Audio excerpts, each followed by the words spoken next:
Hey everybody, and welcome to episode 78 of Red Wings Rant. Red Wings Rant, of course, is where tirades and impassioned pleas about your Detroit Red Wings have a home. Woo! Quite a busy week. Of course, like some other podcasts that cover the Detroit Red Wings, we don't take a break. That's right, we went all summer. We're still going. While others are like, oh, we have something to talk about this week, we're just like, oh, another episode, because we just keep them coming. Woo! That's right. We never stop covering the worst team in hockey. Damn it. All right. Everybody, thanks for joining us.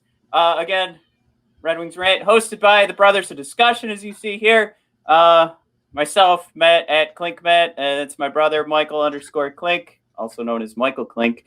You can follow along on Twitter if you're following us on Facebook or YouTube. We are on Twitter at BOD Hockey.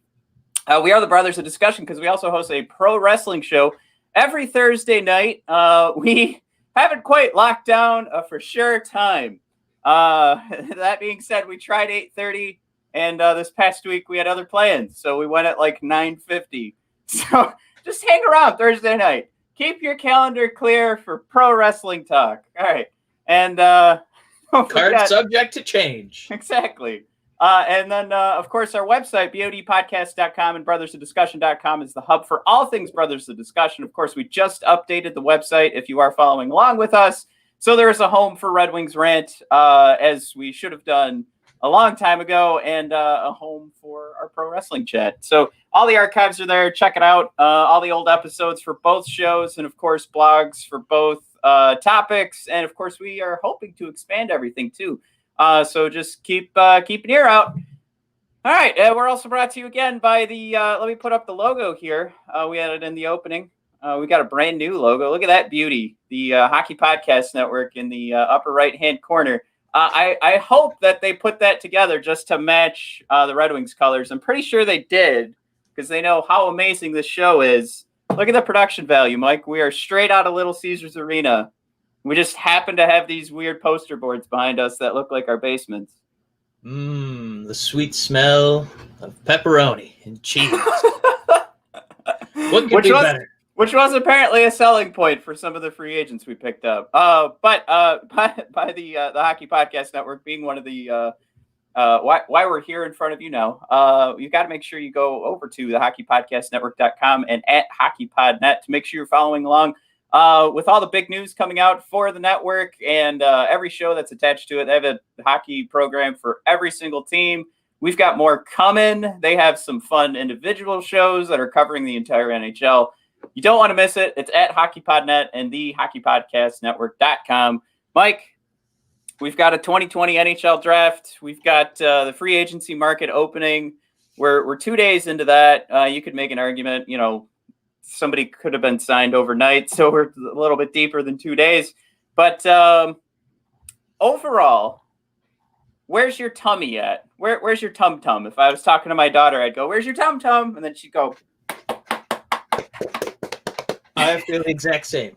Matt, the wishing, the wanting is over. We are in it. We're in the midst. There's no more, prognosticating. We officially have draft picks on our team. My God, Lucas Raymond is a Red Wing. Woo! Mike, I know I need to hold back. Oh, I need to not pat myself on the back too much. That's what I was worried. Yeah, I don't want you to tear a rotator cuff with all the back padding you're going to be doing. Because you called not just the first pick, you've also called the second pick. And if you know anything about Chris Draper, you also called one of our last picks. Because Kienan Draper is now in the Red Wings pipeline. I'm really excited to talk about that in a minute. But, Matt, I think the biggest takeaway from what's happened the past couple days is the plan. The Iser plan. Now, it is a cute buzzword, right? Because it rhymes with Iser Man, Iser plan. But more importantly, it looks like there actually is an Iser plan. And chances are, if you're listening to this show, you've either followed the Red Wings, in your lifetime, and you've seen them kind of fly by to the seat of their pants and, give coffin deals to a myriad of players who didn't deserve them, or you follow other Detroit sports, and it doesn't seem like there's anything really discussed in a war room. It just feels like, we're going to haphazardly add some goofs. I'm looking at you, Lions. I'm looking at you, Tigers. Looking at you, Pistons. But it feels like Yzerman, Matt, he's got something in the works. He's either getting young people or he's getting people who are like 30 years old and giving them 1 year to prove themselves. So, those chip on the shoulder kind of guys, and you got 1 year or 2 years to make us impressed. And if not, well, it's low risk, high reward. Or trade him away. And we'll see you next year, just like good old Thomas Vanek. I love that. I love that experiment. That was great. Trade him away, grab draft pick, come on back next year. Well, let's get this out of the way here. Matt, you called it. I was leaning towards a defenseman because I wanted to really, have a real salt pillar of strength. For one area of our team, but instead we got, I think a consensus number 4 talent out of the draft after the cream of the crop. Lucas was right there. He was like, the sweet tea of the crop. Really, really excited about him, Matt. So, let's jump in. We'll dive a little bit deeper than being really excited. We have, so it wouldn't be fair for us to sit here and go, here is, this is what you get from Lucas Raymond from the minds of the brothers of discussion, because we've said to you all season, and we hope that others have come out and been more honest. We did not watch every single game of Lucas Raymond. So here's what we do to make ourselves feel better is there are the gentlemen and the ladies and gentlemen of The Athletic or Yahoo Sports or ESPN. TSN is, if any Canadian listeners are like, what about all those Canadian places? All right. So what we do is we have our best buddy, Corey Pronman, and his thoughts. But in Raymond, the Wings get the 4th best player on the board at number 4. Redundancy at its best. No, and that all is funny to read as well. Like I do want to dissect these line by line, I guess. I didn't really want to, but here we go. We don't know where any of these guys are, but we're sitting here. We're going to make ourselves feel better because of what the experts are saying. So will this work out? I mean, obviously, I've been touting Lucas Raymond all season, so I felt like from what I had been reading around the league, and especially considering that at some points he was jumping up to the number 2 draft prospect, like it just kind of felt like you don't do that on accident. And you'll also see, like with the Niederbach pick, we're not going to hide what happened here. We all know what happened. Like it was sort of that same scenario where Niederbach was a little bit higher, but injuries kind of pulled that back. And even in the press conferences we saw from Yzerman where he's talking about Niederbach, the conversation of, these guys all need time to develop. So if we've seen like an inkling of skill or something that can push these guys into NHL ready or being something we can count on, and especially with the Niederbach. I mean, we just saw him yesterday lighten it up overseas. So at least, we can turn around yesterday and just go, okay, cool. Feel better about that already. But when you see a guy jump up to number 2, basically what I'm saying is there has to be a reason for that. Right. But just to continue on Pronman's thoughts, his skill level is right at the top of the draft with Lafreniere. Game breaker with his hands and playmaking due to his size and just fine skating. He'll need time to physically develop. So that line there is definitely pointing towards even in the first year where he, I think there's some question in regards to whether or not if the Red Wings started in January, if Lucas Raymond is even going to be available to them, considering his play right now with Frölunda. That being said, is he even going to play the next season? I don't know. Because if we're talking about a guy needing to fill out his body, that might be a little bit more important to make sure he's around for the long haul than. So I'm not saying definitely keep him out. I'm just saying that that's something we all have to all right, put that in the back of your mind because that could become a reality. Is that we don't see him for 2 seasons. A couple trends here. The first 3 picks, all from Sweden. I don't know why we decided to pillage that poor country and take all their hockey talent, but we did it. The other fun thing, like you mentioned, filling out their body. Our first 3 picks, 5'11", buck 70, 6'4", but 191. And then another 5'11", 172-pound guy. I'm about 5'8", about a buck 80. So yeah, we need to get some meat on these bones for these little kids. But if that's all they're worried about, they've been flying around, those high metabolisms, being young boys here. I think once they do get in the professional training, professional weight room, that's how they can kind of make more of a presence at the man league here in the NHL. So I think, Matt, watching Lucas Raymond, it wasn't probably a skill thing keeping him out of like 1, 2, 3. It was just picks 1, 2, 3 were more filled out guys who also had skill. So I think Raymond, he's just going to be a few years of seasoning away from being a real contributor. Right, which still completely fits the Yzer plan. I actually did see some folks complaining about the Lucas Raymond pick. First of all, they're pulling up like stats from last year with his like 32 games played in the men's league with like 10 points, and it's like that's not how drafting works. You can't just go, well, this guy played in a men's league and it didn't work out. And I thought that was the league wasn't that the league he played on the 4th line and they only gave him like 8 to 10 minutes a game or something like that. Yeah, that's and there was a great thought that was brought up with the preseason games where he's looked so much better in this current season and then moving into the regular season in the men's league, that the amount of time he's played, because his time on ice has increased, it's actually more at this point than 25% of all the time he played last year. So when people were like, well, you can't use this to judge a guy, and where the Red Wings, I'm guessing they did, you could use that to judge the guy because it was a quarter of the entire sample we had from the previous season. So when you take a quarter of that sample and show a ton of improvement in regards to elusiveness and moving the puck, and of course, it was the GIF we talked about last week was that beautiful shot, something you can't teach. You just got to know how to do that. And I mean, those are the types of things that you want to see. I think is more important. Everybody keeps talking about hockey IQ. But number 2 on that list has to be, it's got to be showing like actual improvement.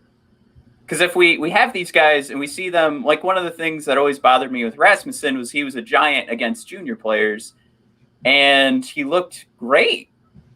But did we see improvement moving forward? So far, I think what we've seen is a guy who is kind of bringing the same game.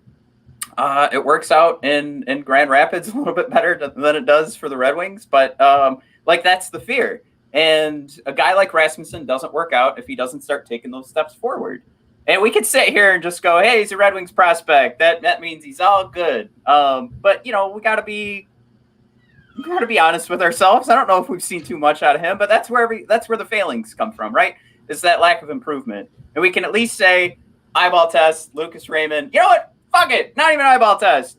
Analytics and stats. Through those games with Wallinder. So both of those combined, you've got the eyeball test and stats. Went up. So, boom. Lucas Raymond. Great pick. All right. Nobody's arguing if it was a bad pick. I think I'm just throwing out there. I can't believe people are still on Twitter going like, oh, look at his stats with Wallinder. Anyway, who else did we get, Mike? We could go on for days. William Wallinder. This is... I got to blow this up. Sorry. I won't. Okay. I won't go through this line by line. But I do like this, the thought here. He's intrigued NHL teams because of his athletic tools. For me, when I was going through the prospect list, I just saw 6'4" and I wrote him down. Like I was like, that's our second pick. There was nothing else in my mind. Like, again, we'll go through the list because Pronman actually says here too, he has higher hockey IQ levels. So again, we keep talking about like the Yzer plan and what are the patterns that Yzerman is developing here when he's making these picks. High hockey IQ, which is the reason why people thought we were going to go with Perfetti in the first round instead of Lucas Raymond. Quick recap there. Lucas Raymond also high hockey IQ, but doesn't come along with the asterisk of skating needs to improve. Right. So with Wallinder, you've got that again. But another thing. So what are we doing? We're making a list here. Hockey IQ. Do we see improvement? Number 3, like actual size of the human being, because you can teach someone to get bigger. Or you can teach them. You can, yeah, you can teach someone to fill out that body. Taffy room? What are we doing, man? No, you can teach someone to fill out the frame. So you can't. Okay. You can't. You can't teach 6'4", but you can bulk it up, right? Because I laughed at that. You can't teach it, but you can. You can teach someone to bulk up, and that's going to be the plan there. I mean, you have all the money in the world, so just give this guy a nutritionist. Give him a what do you call it? Jesus, who helps you get what is that job called? Come on. A trainer? Wasn't anybody? Yeah, whatever. Trainer. Just give him someone just for him. Bulk him up. This guy could be a beast. I just real quick before we get too far into like hockey IQ.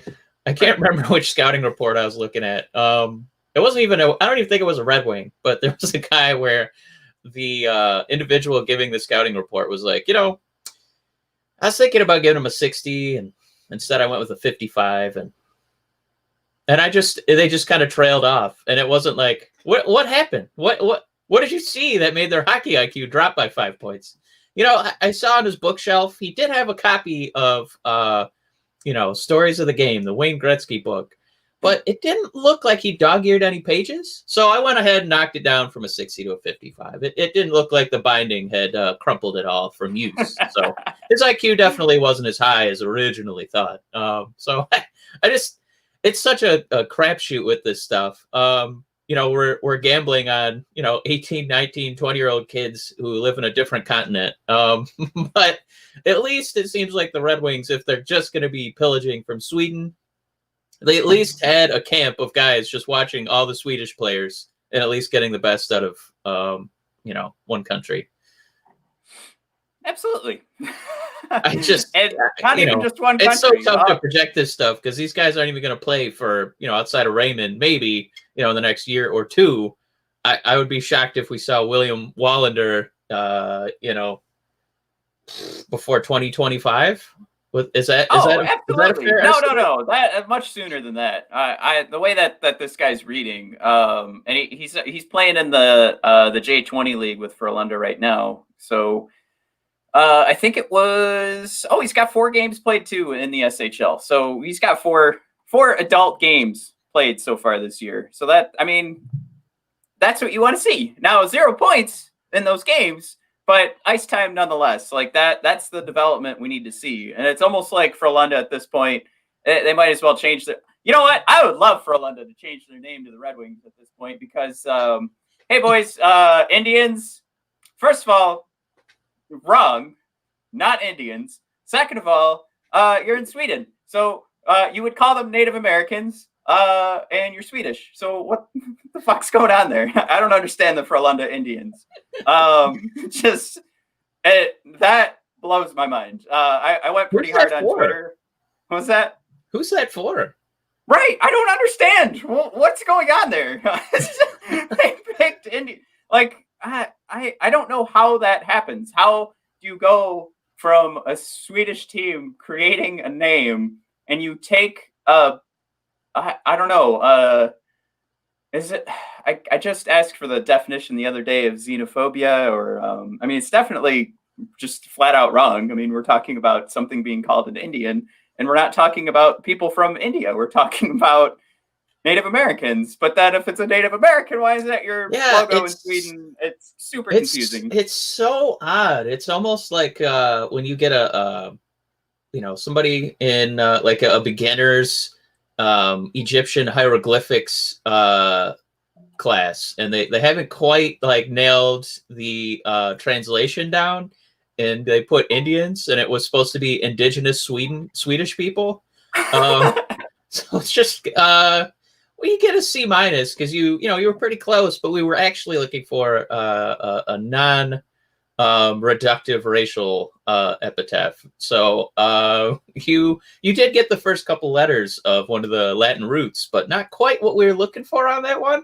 But we can move on. Matt, I don't know if you want to.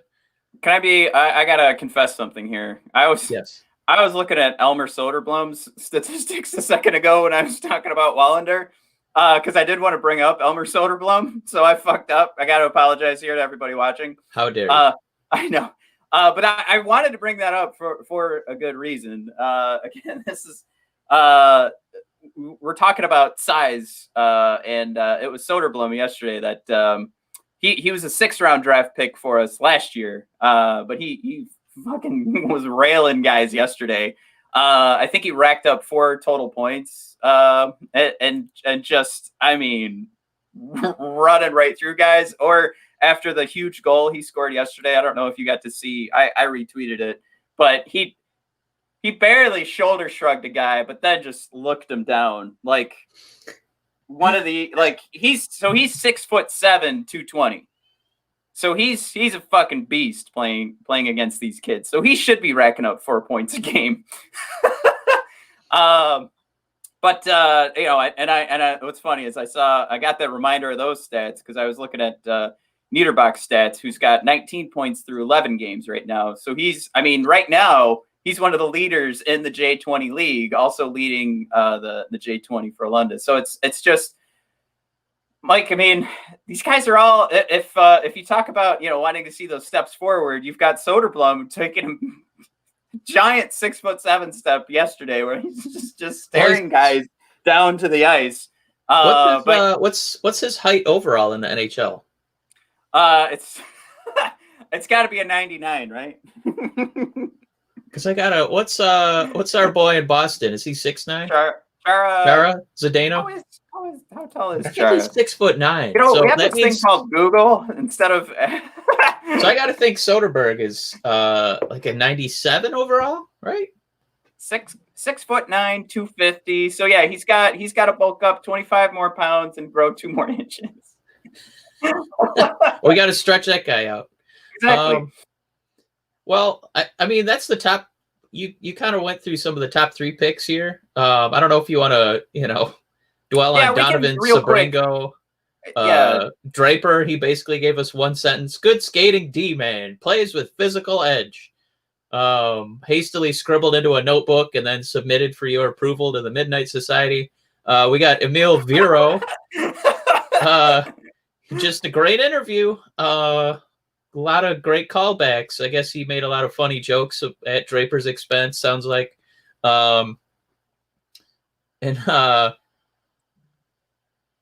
Has real leadership qualities. And I know Antonin Rauta, our scout, was real excited about him. So it sounds like he gave Antonin a real, you know, maybe nobody wanted to talk to Antonin, and Emil, you know, took some time out of his day. And so the Red Wings, you know, made a pick out of him, which is not unheard of, because we're going to find out that they did that in just a few picks here with Kienan Draper.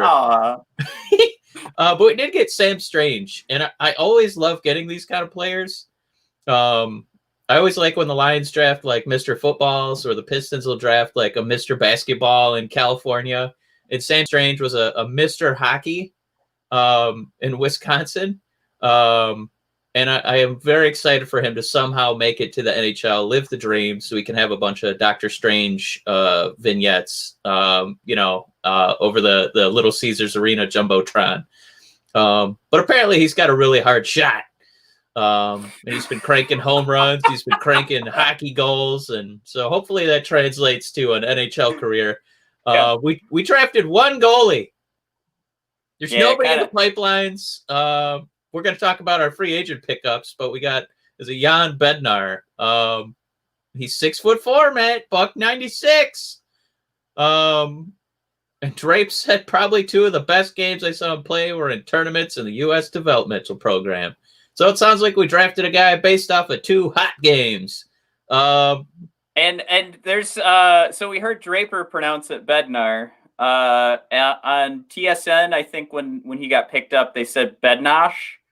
Wow. So I don't know where the hell to go with this, because you can either trust Draper, who is our fearless leader in the scouting department, or you know, we go unphonetically as Americans. We're Americans. No, I've heard those two different ones. I will confess, I've heard Bednar more than Bednosh, but I think we just have to throw that out there as like that might be how that's pronounced, and we'll wait and find out and see if he makes it to the NHL if we have to worry about that.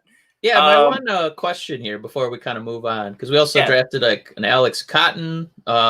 Drake was excited about a highlight show. Kyle O'Coin, his dad was a middling, player, Adrian O'Coin. I think I picked him up in a few NHL video games. Are you surprised that we only drafted one goalie and it was kind of buried in our draft with our ton of picks? One of the things,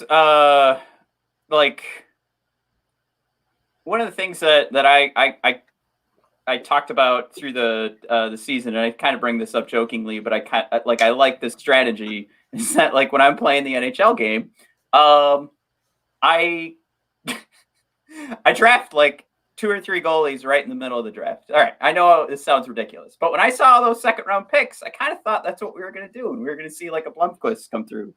I'm not at all complaining about our draft picks. I actually like what we did in that second round quite a bit. But I think I would have liked one more goalie. And we have Glarily L does have the nice reminder that we have some goalies in the pipeline. So I for one am just someone who likes to see, especially when we had so many picks, to see a couple more goalies come off that draft. And I know. So the problem are we talking about Victor Brattstrom or Philippe Larson, Calvin Picard? Ooh. No, not talking those guys. I mean, we've picked up Kevin Boyle. We've picked up some sizable frames to throw in the net. Got some big boys. The issue is that you have to wait 5 years for these guys to develop. So the reason that I like to just keep building up that prospect base is because you never know what's going to happen injury-wise. I mean, we just saw some injuries for the Red Wings. They're being loaning players out to Europe. Yeah. What was the latest one that we just saw? Because I know Zadina got hurt. And now there's just issues with development with these guys trying to find. Here we go. Glare Lily does put Larson on there, Eliasson and Petruzzelli. Petruzzelli is the one that gives me a bit of an. What's your eggplant. noodle? Yeah, that's my eggplant.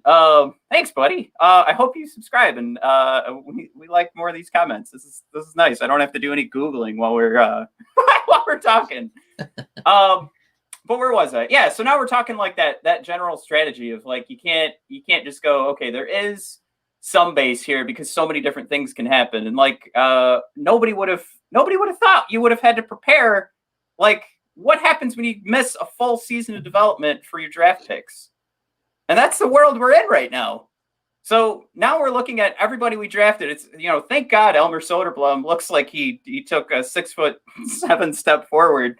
And just is crushing guys, which is just, God, that was so much fun to watch. But if those guys aren't playing in Europe and thank God we are picking guys up. I wonder if, again, that was part of the strategy. We don't know when these guys are going to play again, but we know that there's games being played in Sweden. But if that's not happening, where are these guys going to get the development? So that's where, all right. So this is Jesse, our buddy. That's who's watching on YouTube. That's Jesse who let us know about Stützle. Oh, thanks. Yeah. What's up, Jesse? So I hope that makes sense, like that reasoning. And I always get all scrambled here once I start reading comments. But I hope, does that point make sense, Mike? Like, you just got to keep throwing draft picks down on these goalies because they take so long to develop. You don't know what's going to happen between the year of drafting and that 4 to 5 years it's going to take to develop. And then now we're in COVID era where we don't know when the next season's going to start, if the minor leagues are going to get rolling like they're supposed to. So now it's just this, Jesus, you're not just rolling the dice anymore. I mean, you're playing Dungeons and Dragons against a Demogorgon. Like it's so fucked up. Yeah. I think that's the only piece of the puzzle that is a little bit different from what Yzerman did for the Lightning, because it feels like he drafted goalies a little bit higher, and so far through 2 years that is something he's kind of put on the back burner to try and fill out like the skating portion of the roster. So maybe it's just, maybe he's just underwhelmed by the goaltending prospects out there, but he might be overwhelmed with the one. I guess. I don't know if I want to touch on where Yzerman's his head at is with that. I just mean, like, does it make like the grand scheme of like you just need to keep drafting guys because the goalie formula is 4 to 5 years of development, and then you get your shot. Like it just so much could happen in between then. Like I just want to see it built up every year. But all right, we're getting stuck. You just gotta sit on that one and wait, I guess. Mike, you're yet to bring up I think your favorite draft pick from Kienan Draper. There he is. There he is. So this is where the fun starts. Mike, I wanted to talk about this because my absolute favorite thing that came out of the draft was Yzerman's press conference. And I'm surprised he didn't like stop, pause, hesitate, and like look directly into the camera because he was asked about Kienan Draper. And what does Chris owe you? I think was the question. What does Chris owe you? Because you let him pick up Kienan. Now this is sort of eye-opening for a lot of people, but what Steve said was, I wasn't a part of that. At that point, what I do is I have my scouting team. They know what I'm looking for, and they're going to draft in that direction. But then Steve started talking about how, Chris did bring it up to him. And Steve goes, I don't know if I'd do that to my kid. Like, I love that line. And this is what he said in the report. So there's two ways to look at that. I obviously like right away took that really negative. There's the more human way of like, do you want to put all that pressure on your son to like have to perform for his father to keep his job? But then that's where Steve took it to the next step and said, look, Chris and everybody, the scouts are doing their job to keep their job, which is one way to manage your team. Which I know we both love the Yzer plan and Steve, but that'd be a scary thing to hear reading in the newspapers the next day. But basically he said, Chris is supposed to be making the decisions that are best for the Detroit Red Wings. Now, a 7th round draft pick, is Steve Yzerman really going to look at his amateur scout and people losing jobs over the 7th round? Exactly. All right. So that's where there's the fun side, and then there's the Steve Yzerman going, if you waste another one of my fucking 7th round picks. I will say, look, I mean, we talked about like at the top of our draft, we have a lot of potential, right? We have a lot of, we'll call them skeletons, like really talented skeletons, right? And we just got to fill them out with some meat. And Kienan Draper is already coming in at 6 foot, $187. So he's already kind of filled out. And then you're just, his dad's just saying this is all about, somebody who's got that drive. He's going to compete for you. And he's just continuing to get better. He loves going to the gym. Really likes it. That's how I draft my hockey players when I'm playing NHL. He just loves being on the ice. Skates or no skates. He just loves, sliding on his belly from one goal to the other. It's just, sometimes you'll look at like, Ken Griffey Sr. and you'd be like, wow, I wonder how his kid's going to turn out. Let's draft him. I never looked at Chris Draper and thought, wow, I can't wait to get another one of those. But, wasn't Ken Griffey Jr. like the first pick? Well, I guess what I mean is that I'm kidding. Like Bobby Bonds and then Barry Bonds. I didn't look at Chris Draper and think, man, I hope we get another Draper. Right. I mean, you could kind of make the argument for like a coin, but he's going to be a worker. So maybe one day he'll fill out that 4th line for us. And one time his dad watched Scotty Bowman's car, so that was pretty cool. So, all right. Well, this is my favorite part of the show, Mike. Yesterday I wasn't washing my car, but I surely was washing something because I got my fresh new cut yesterday. with the lawnmower 3.0. Mike, I'm going to confess that actually did happen yesterday. I just, when you brush the back of your head after you get a fresh haircut and you're like, oh, that's right, I got a haircut. Yes. There's nothing more alarming than knowing there was a nice, bristle pad down there, and you reach down there and feel like this dry, like snake-like thing. It was alarming, but then I remembered, oh, right, now I'm nice and airy and I got space to move. It really, it scared the crap out of me this morning. I just gotta say, but I did it because I know I can trust the Lawnmower 3.0. I know that I needed more space down in my undercarriage. So I did. I went to town. I timed myself because I said, this is going to be good for the show.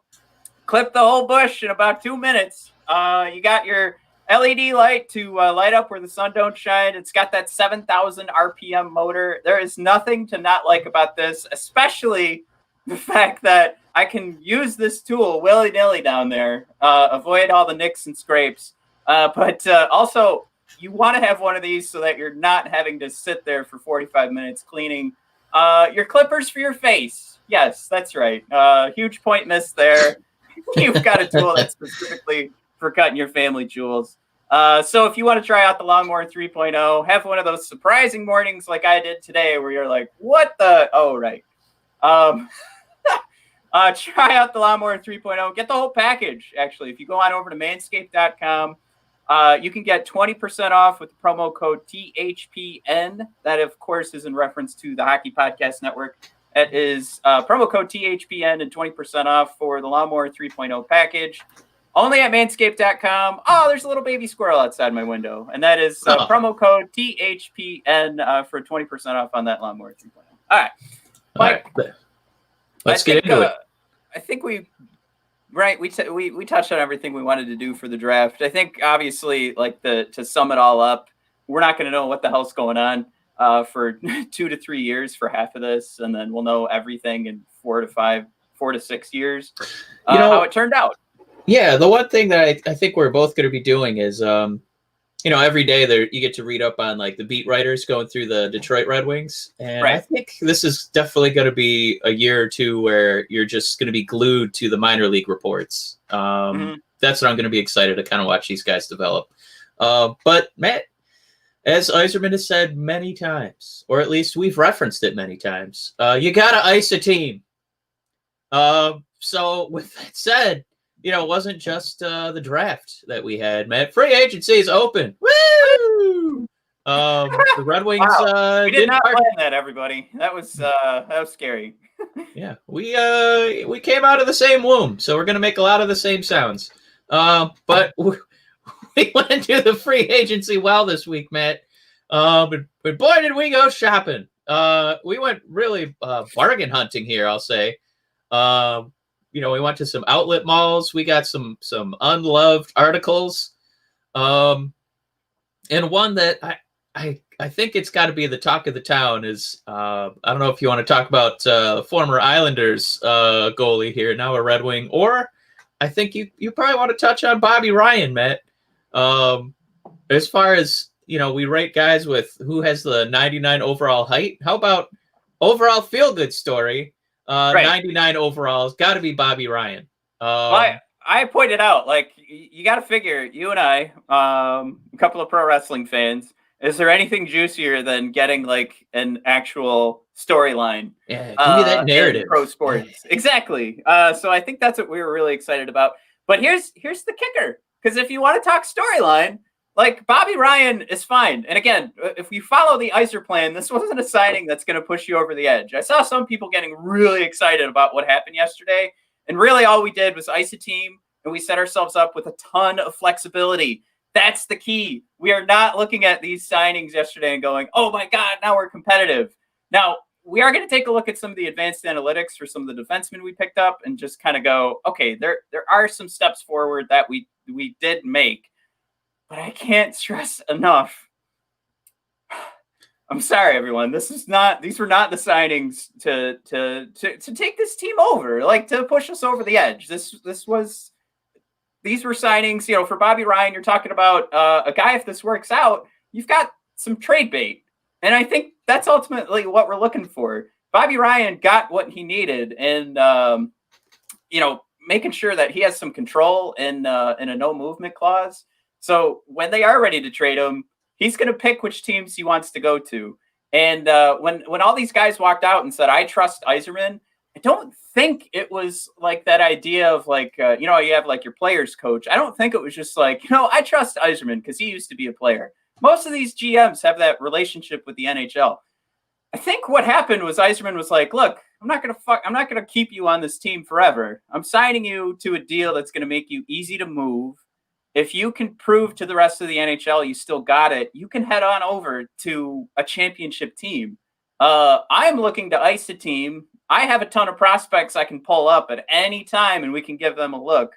But if you want some ice time, if you want a chance to show the rest of the NHL that you can help another team win a Stanley Cup, that's what's going on here."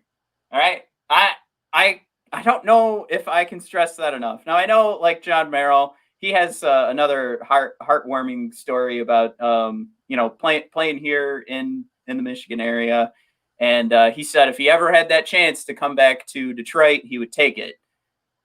I still we'll take a look at the advanced analytics in a second, but I still want to stress, like I think we got to calm down in regards to what these free agent signings mean. I don't want to see as many conversations as I did yesterday that were like, "This lineup's crazy, man. This is look what Blashill has to work with." Because the other thing that's ridiculous is you can't look at this and go, "Man, if Blashill fucks this up." No, it's not. We didn't take leaps and bounds into Stanley Cup contender.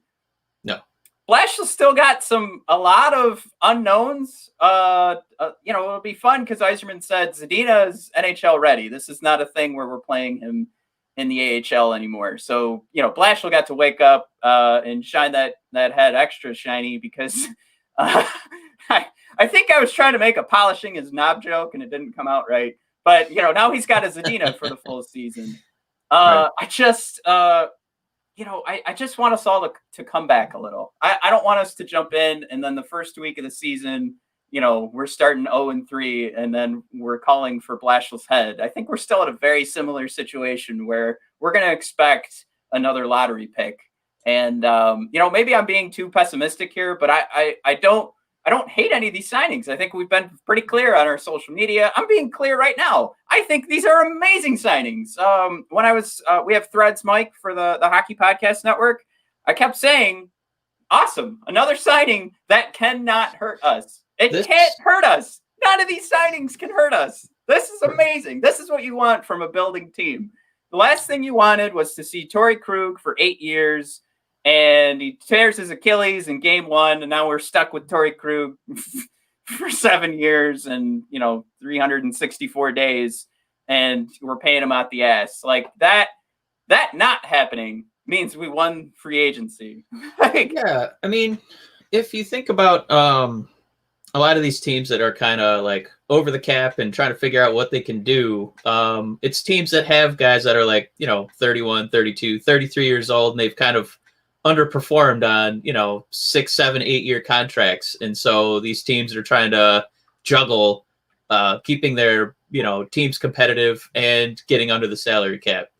So that's instead of the Red Wings, like you just said with Torrey Krug, they definitely probably could have made an offer for him. I just don't. I bet you they didn't even make a call because what they'd rather do in this era where we have to worry about COVID. There's going to be a flat cap probably, at least this season, probably next season for sure. Yeah. There's going to be a lot of teams that are going to be in real salary cap hell.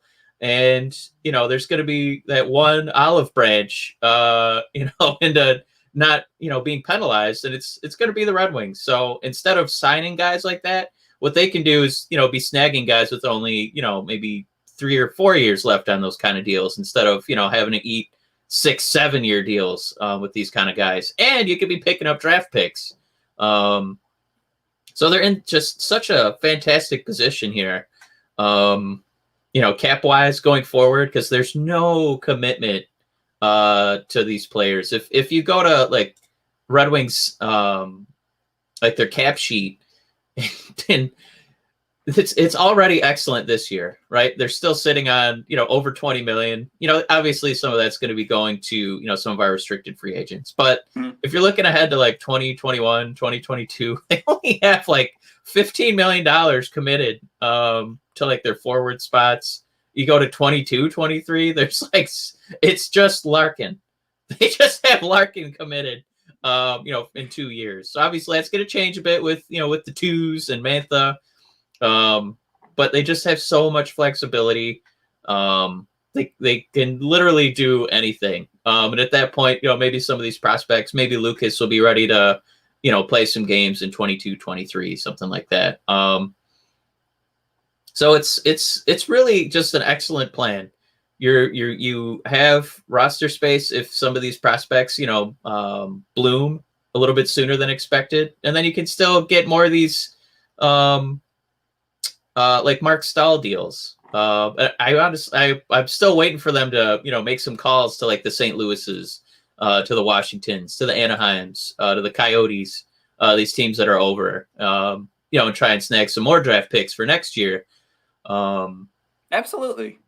They've given themselves that space and that flexibility. And there was the tweet yesterday from, maybe it was Cap Friendly Transactions listing all those UFAs. And my response to that was, this is a snapshot of strategy and flexibility. Like if you're looking at this and going that there's anything less or anything negative out of that, there's absolutely nothing. It's all the Iser plan. It was like, that is the image of the Iser plan, is seeing that list of however many guys, just, all right, this is it.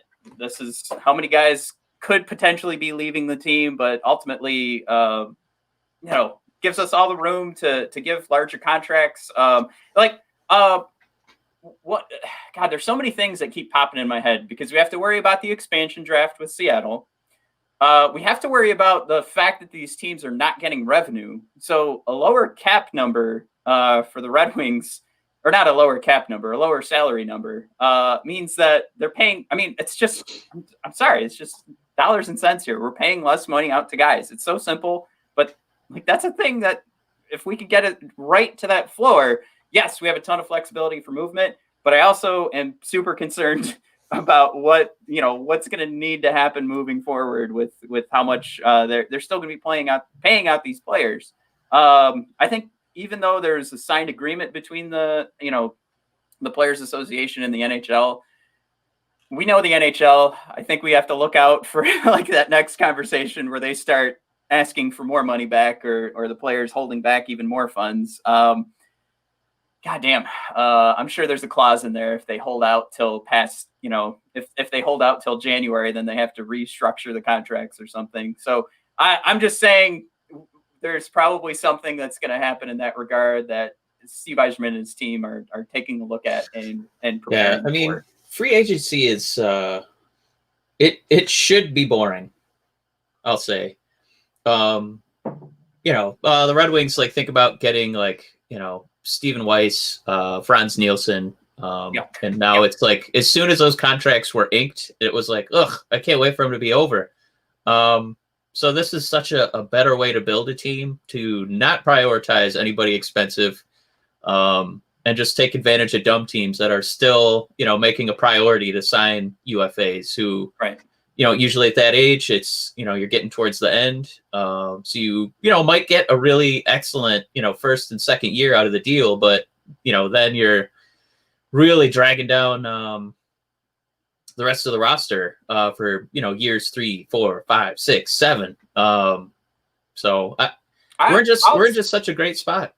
I'll say I'm here for the discussion that Steve Yzerman sees a ton in Zadina and wants to get the season started, so then he can sign him early and, put himself in those Nathan McKinnon type situations where you have an absolute elite superstar that is super underpaid. I think we've made it pretty clear on our show that we're not huge fans of that.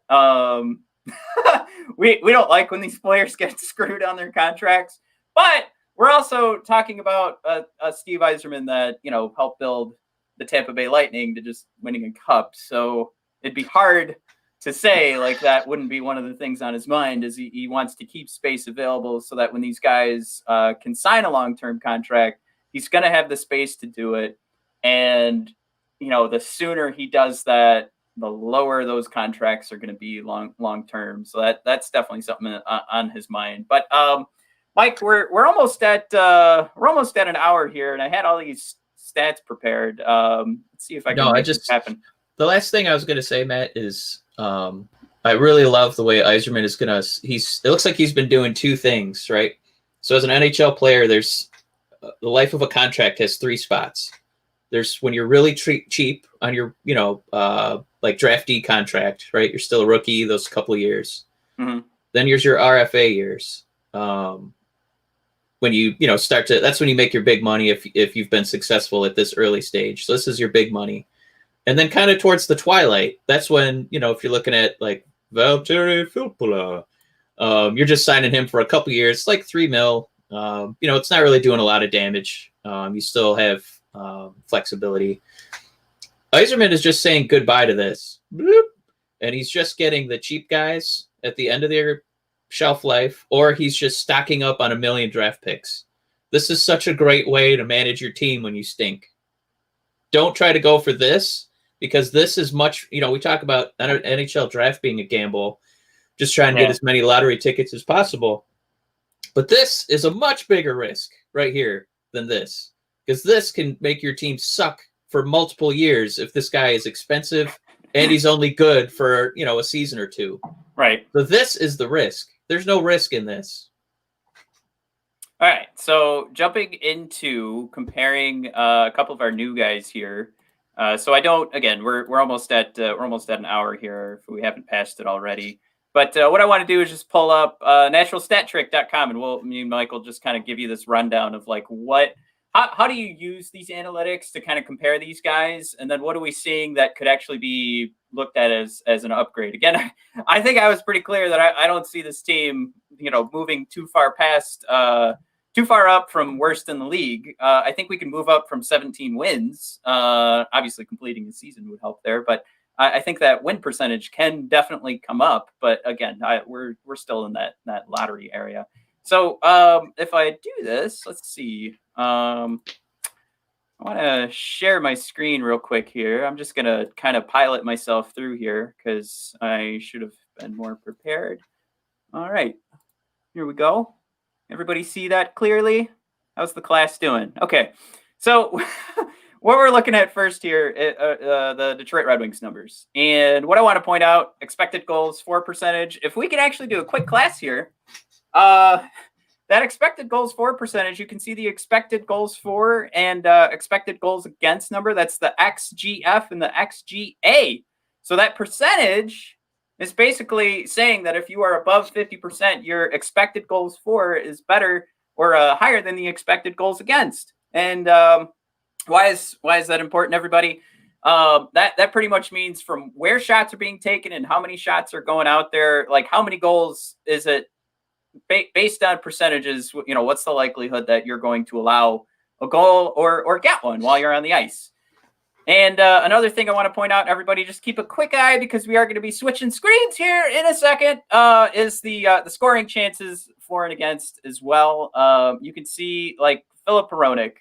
Look at the scoring chances for is 410, against is 516. That puts his scoring chances for percentage is a 44.28%. Okay. So I think we're all in agreement that Philip Hronek is our best defenseman. Correct? Correct. Okay. Here. All right. So if I go in here again and we're going to share one quick look at Trace. So I'll apologize here. I should have looked it up. Is it Trace Stetcher or Stecker? Maybe Jesse, if you're still watching, you can send me the phonetic if it's Stetcher or Stecker. But I want to share that real quick. Let me make sure that this looks good. So if you kept in mind what the scoring or the shots against or the scoring chances against, actually, let me pull up those scoring chances against. You can kind of see where everything's lining up. There they are.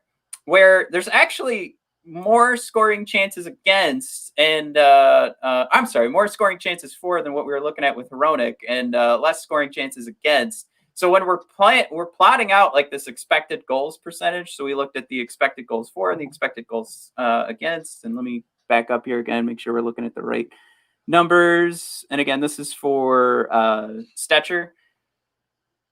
The expected goals percentage is far below, what you'd want to expect or what you'd want to see from. How do I want to put this? We're not at that 50% threshold, right? So we're at 46.2. Now we just saw Hronek's at 44.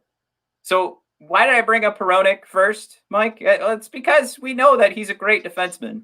But that being said, with him being the great defenseman, we are accepting that as truth.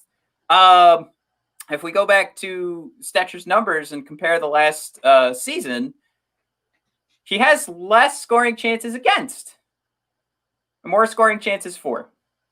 All right, so that percentage is actually a kick up from what we saw with Hronek. So am I saying that he's better than Hronek? No, I'm saying that this is something where at least from the perspective of can this guy put us in that similar realm? I obviously not from an eyeball test sort of thing. I think ultimately, I think the picture I'm trying to paint here is that we don't necessarily see a guy that's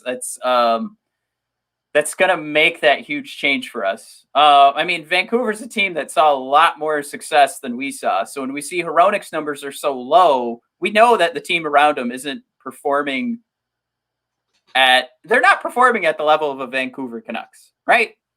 We can agree with that.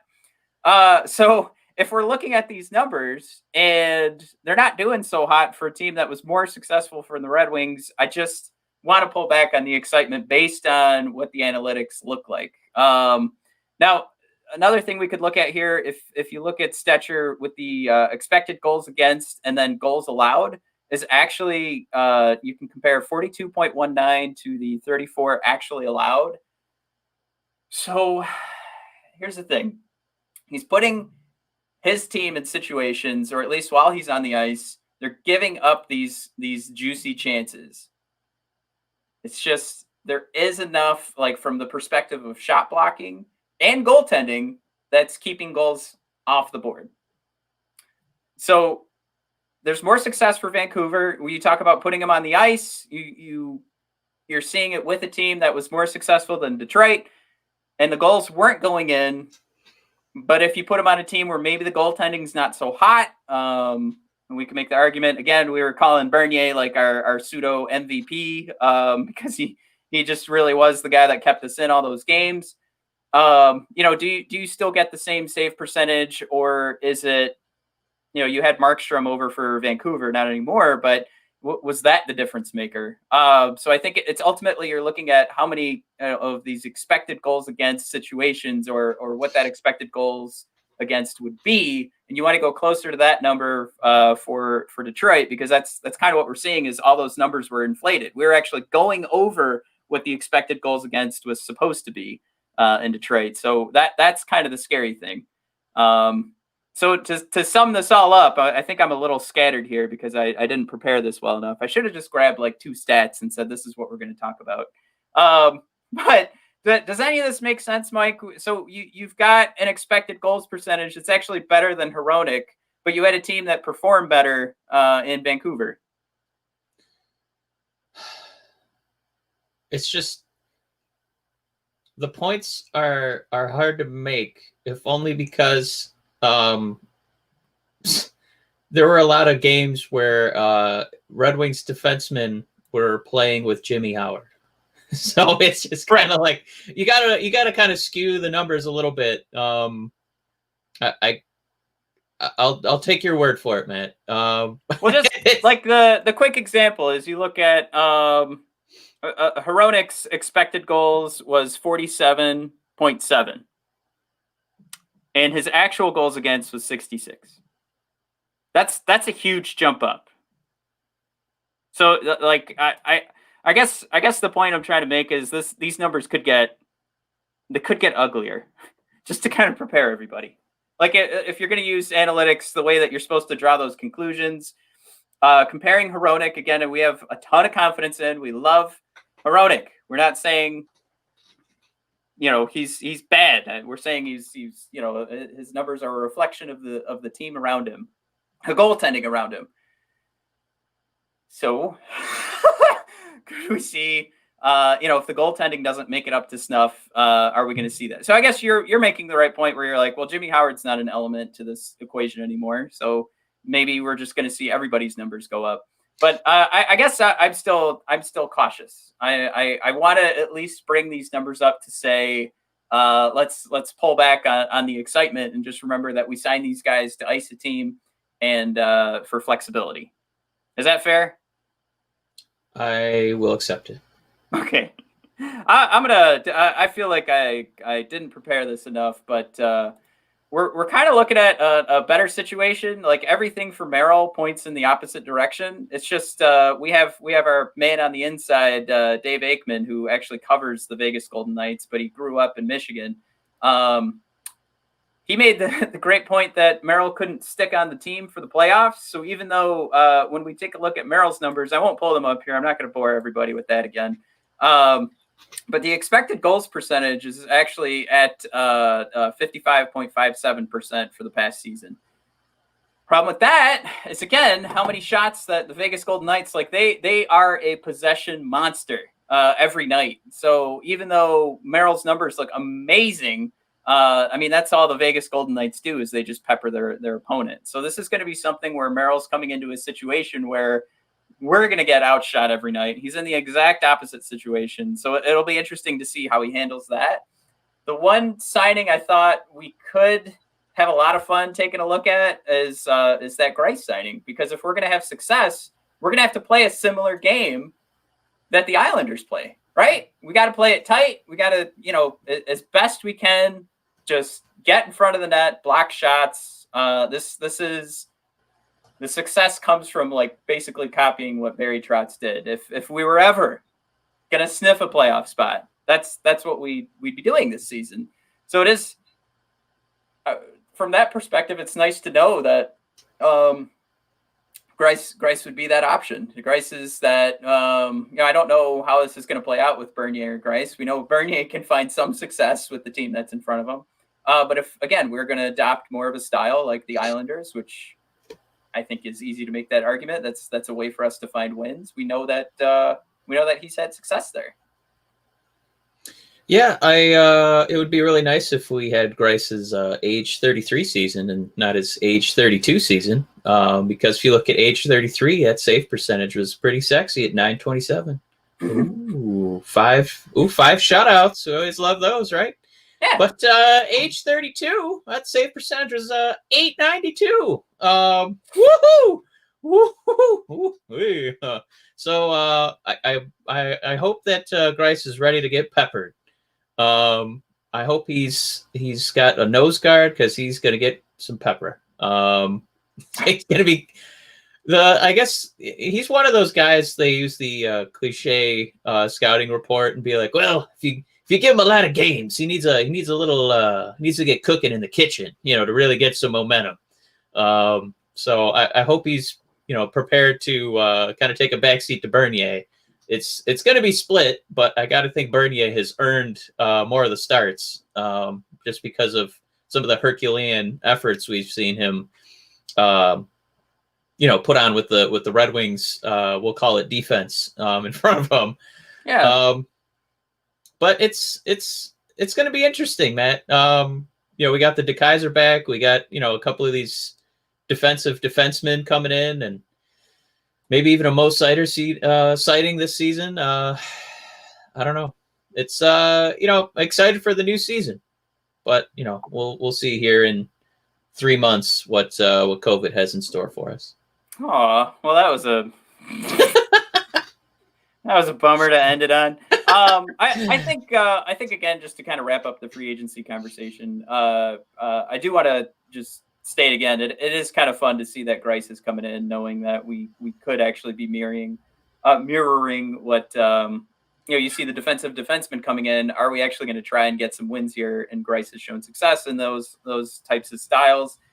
We also have seen that the Red Wings, can have some fun if they try to open it up and get in a couple of goals. So do we want to have fun this year? Do we want to win? I mean, I'm kind of siding towards fun, but if we actually try to win, that's where Grace comes into play again. And then, the main point here is all that flexibility. I do ultimately see Bobby Ryan and Grace. And then if Merrill or Stetcher want to, if they step it up through the entire season here, I think you're ultimately just looking at a bunch of trade pieces or some potential here for more draft picks coming our way. And even if it's not this year, it's next year. As you bring up Bernier too, he goes hot. I don't hesitate. I know last year we talked right from the beginning of the season. So this is a whole year ago. We were like, all right, let's see if we can move Jimmy Howard. And, obviously that season didn't work out, so we weren't able to move Jimbo.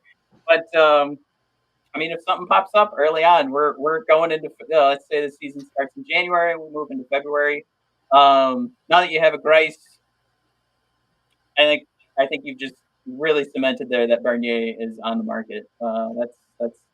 That's where I'm at right now. Or whoever wants to pick up either one of these goalies. If they have a preference, I'm giving it to them. I'm taking draft picks.